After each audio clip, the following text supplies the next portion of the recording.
I've been deep into the panoramic film photography hole for a while now, and thanks to the great god of YouTube algorithms, it decided to start serving up video after video about an odd little camera that not only had I never heard of, I'm still not exactly sure why it even exists.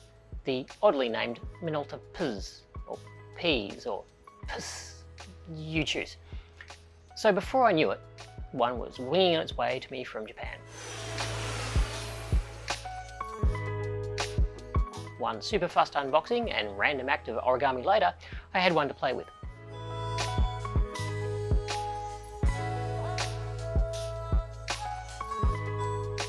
For those who haven't heard of this little wonder, it's a 35mm point and shoot that shoots cropped panoramas.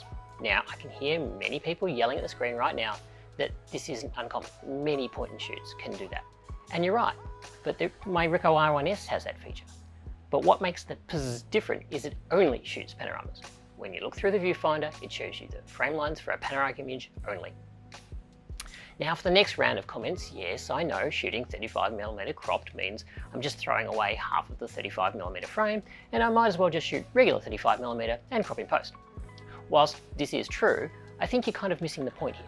Being able to compose and see the panoramic frame in the viewfinder really adds to the experience, and it's also a personal thing. I've never been a fan of post-cropping into different aspect ratios. Part of the rules that I shoot by are generally to try and shoot the aspect ratio in camera. And so, it was off to try the camera out.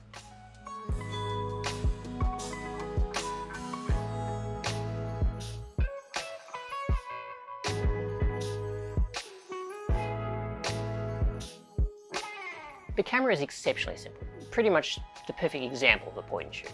There are no controls other than the shutter release and a flash disable button. It also has a date back, but nobody ever uses that. But this simplicity means it's an amazingly fun camera to shoot. Very quickly I noticed the biggest change in my shooting was that instead of overthinking every single composition, like I do with a 617 camera, as each frame literally ends up costing me $30 or $40 US, having a 36 image to play with was extremely freeing.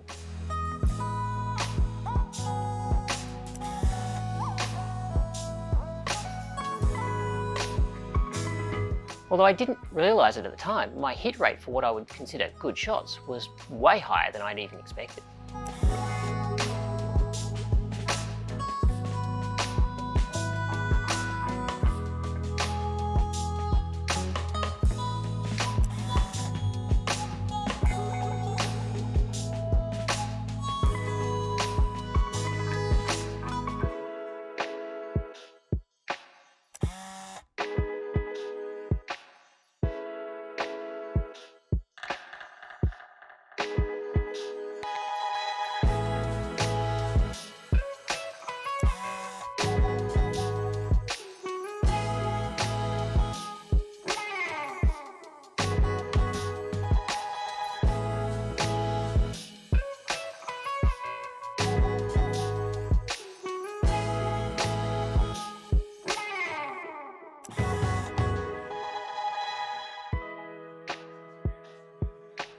Interestingly, when I went to scan the images in, I was getting really weird results with the profile for Porta in Silverfast.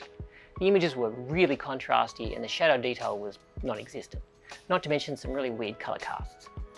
But after a bit of messing around, I found that if I used the film scanning preset for Kodak Pro 100, I got far better Porta looking results. I don't think you can blame that on the camera.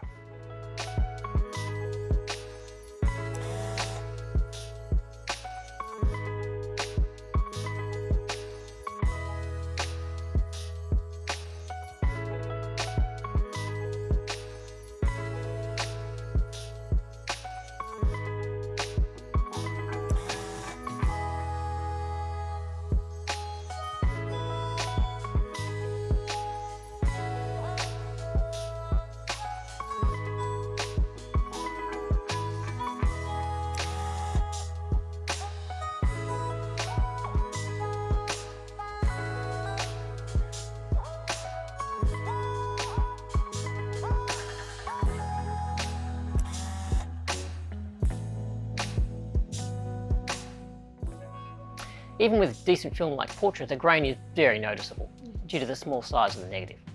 But in some ways it kind of adds to the aesthetic.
And to finish off the roll, I decided to try something this camera is definitely not designed to do: night shoots.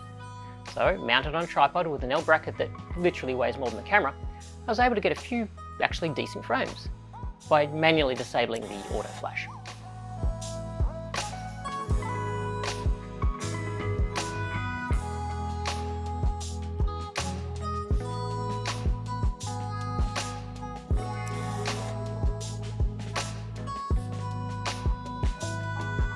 The only issue I had with the camera was the film advance sounded like it was struggling.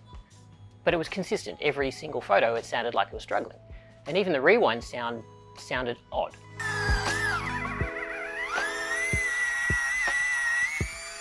But it worked, and it even rewound with the leader out, which is a nice bonus. It was constant, and if you look at the frame spacing, it seems to be no issue. So maybe that's just a weird thing about the camera. So there you have it. Is it a niche camera? Yes. Is it a hell of a lot of fun for the money? Definitely. Is it going to replace an X-Pan? Well, no. About that. I'm never going to financially recover from this.